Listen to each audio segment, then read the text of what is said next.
अस्सलामुअलैकुम, मैं Jabeen. Welcome to एक रेसिपी। आज हम बनाने जा रहे हैं मज़ेदार से पकोड़े। You know why? क्योंकि 2 दिन पहले हमारे यहाँ मौसम की पहली बारिश हुई। हर चीज़ निखर गई है, पत्ते धुल गए, दरख्त साफ हो गए हैं और हमारा दिल भी बाग बाग है। तो ऐसे में दिल किया कि पकोड़े की रेसिपी शेयर किए जाए, क्योंकि अब तो बारिशों का मौसम चलेगा तो रेसिपी तो होनी चाहिए। तो चले बनाते हैं पकोड़ाज। तो अपने पकोड़े की रेसिपी की तरफ जाने से पहले चटनी बनाते हैं इमली की। जितनी देर में हमारी चटनी बनेगी उतनी देर में हमारे पकोड़े तैयार हो जाएंगे। तो बहुत सिंपल सी रेसिपी है इमली की मीठी चटनी। उसके लिए ये हमारा एक छोटा सा क्यूट सा सॉसपैन है और इसमें हम डालेंगे 1 कप इमली का रस। इमली को भिगो दिया और उसको अच्छे से उसका पल्प निकाल लिया और ये जा रहा है सबसे पहले हमारे पास। और इसमें थोड़े से स्पाइसेस जा रहे हैं। ये ½ टीस्पून जो है वो क्रश रेड चिली और red chilli flakes, 1 teaspoon chilli powder और ये ½ टीस्पून जिंजर पाउडर, जिसको हमारे यहाँ सौंठ कहते हैं ना, सौंठ का पाउडर बना हुआ है। और अगर आपको सौंठ का पाउडर ना मिले तो कोई बड़ी बात नहीं है। सौंठ इटसेल्फ जो कि ड्राई अदरक होती है ना, उसको होल एज इट इज़ डाल दें और फिर बाद में निकाल लें। आप अगर निकालना चाहें तो, वैसे तो रह भी सकता है इसके अंदर। सही है, ये सारी चीज़ें इसके अंदर चली गई और साथ ही यहाँ पे 1/3 कप शुगर जा रहा है। There we go. इसको मिक्स किया और फ्लेम पे चढ़ाएंगे और इसको पकाएंगे थोड़ी देर, लाइक 5 to 10 मिनट्स। तो ये वो वेजिटेबल हैं जो मैं यूज़ करूँगी अपने पकोड़ास के लिए। 2 tomato, 1 medium size onion, 1 medium size आलू और 1/4 ऑफ अ स्मॉल कैबेज। वाला! तो ये टमाटर को मैंने क्यूब में काटा है, इसी तरह आलू के भी क्यूब्स कटे हुए हैं और प्याज को लॉन्ग करके इस तरह, और इसी तरह कैबेज को भी। अब ये सारे जाएंगे हमारे बेसन में। तो चलें बेसन की तरफ चलते हैं। तो अब आया है टाइम पकोड़े की मिक्सिंग का, और इसमें सारी वेजिटेबल डालेंगे और अपने स्पाइसेस डालेंगे और फिर इसको मिक्स करेंगे। तो ये जितनी वेजिटेबल हमने कट की थी ये सारी जा रही हैं इस बोल में,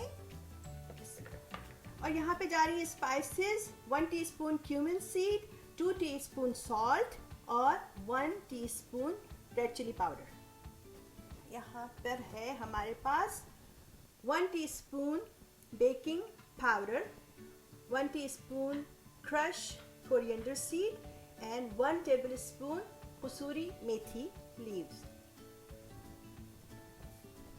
और यहाँ पे 1 कप बेसन है मेरे पास, जो कि मैं पूरा एक साथ नहीं डालूंगी, मैं आधा डाल रही हूँ अभी और फिर मुझे देखना है कि मुझे और कितना चाहिए। तो आधा डाला इसको, आधे से थोड़ा ज़्यादा ही है, सही, थोड़ा सा बचाया है। और अब करते हैं अपने ग्लव्स ऑन और इनकी मिक्सिंग का टाइम है। हम कोई पानी नहीं यूज़ करेंगे, जी हाँ।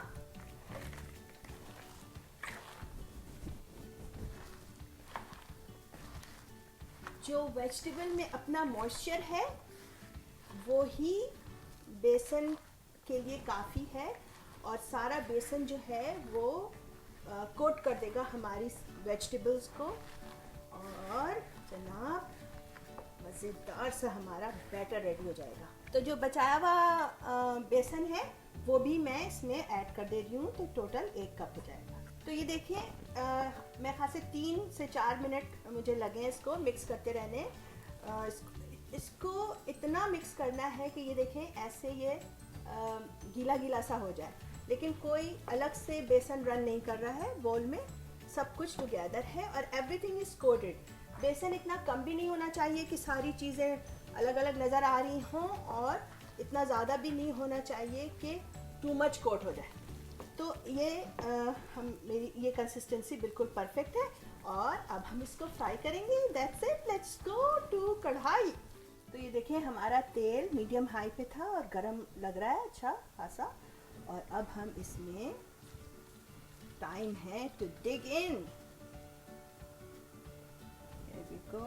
बिस्मिल्लाह, बिस्मिल्लाह। तो हमारा सारा बैटर फिट आ गया है हमारी कढ़ाई में, और आई नो कि यहाँ पर फ्राइंग का रूल अप्लाई नहीं हो रहा है, but it will still turn out very good because हमने हीट को हाई कर दिया है। और चलते हैं, इसको फ्राई करते हैं, अच्छे से क्रिस्पी और करारे बनाते हैं और फिर आपको दिखाते हैं। तो अब मैं इनको पलटूंगी। अभी तक मैंने इनको टच नहीं किया था, लेकिन अब ये हल्के हल्के से गोल्डन होने शुरू हो गए ना, तो अब मैं इनको पलट रही हूँ और सबको,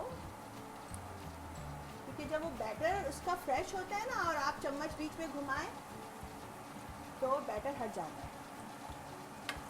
ये देखिए, तो जब ये रेडी होने के करीब होंगे, अभी मुझे इसको जब मैंने पलटा है ना तो 2 मिनट लगे हैं मुझे ना, 2 से 3 मिनट आप इसको ऐसे ही छोड़ दें और फिर आप इसको मज़ीद 2 से 3 मिनट का टाइम दें और फिर उसके बाद देखते हैं कि गोल्डन ब्राउन इनफ हो गए हैं कि नहीं। अगर नहीं हुए तो थोड़ी देर और छोड़ देंगे। ये देखें, हमारी जो इमली की चटनी पक रही थी वो गाढ़ी हो गई है इनफ। और अब इसमें हमने नमक चूँकि नहीं डाला था, तो अब नमक डालने का टाइम आया। और जी हाँ, अगेन यहाँ पे मैं अपना फेवरेट काला नमक यूज़ कर रही हूँ। चटनियों में काला नमक बहुत टेस्ट अच्छा करता है, तो ये 1 टीस्पून काला नमक मैं यहाँ पे ऐड कर रही हूँ। और दैट्स इट, हमारी चटनी डन। और हमारे पकोड़े भी ऑलमोस्ट डन हो गए। ये देखिए कितना प्यारा सा इनमें गोल्डन गोल्डन कलर आ रहा है, लेकिन ये अभी क्रिस्पी नहीं हुए, तो हम इनको अभी थोड़ी सी और देर पकाएंगे और थोड़ा सा और इन्हें गोल्डन करेंगे। ये देखें कितना प्यारा सा कलर आ गया है हमारे पकोड़ों पे, और ये ऑलमोस्ट रेडी। मुझे इनको थोड़ी सी देर और पकाना है, लाइक अबाउट 1 मिनट। पकोड़ों को निकालने का टाइम आ गया है। इनको अच्छे से इनका ऑयल निकालते हैं, ड्रेन करते हैं और इनको पेपर टॉवल पे स्प्रेड करते हैं। तो हमारे पकोड़े गर्मा गर्म और इमली की मीठी चटनी चटपटी सी रेडी है। और अब आपको ट्राई करके बताते हैं। रेडी? जो बाजार में हमें दूर से खींच के लेकर आ रही होती है जब फ्राई हो रहे होते हैं पकोड़े, तो वैसी खुशबू है भाई। ज़्यादा सी चटनी। चले, बिस्मिल्लाहिर्रहमानिर्रहीम।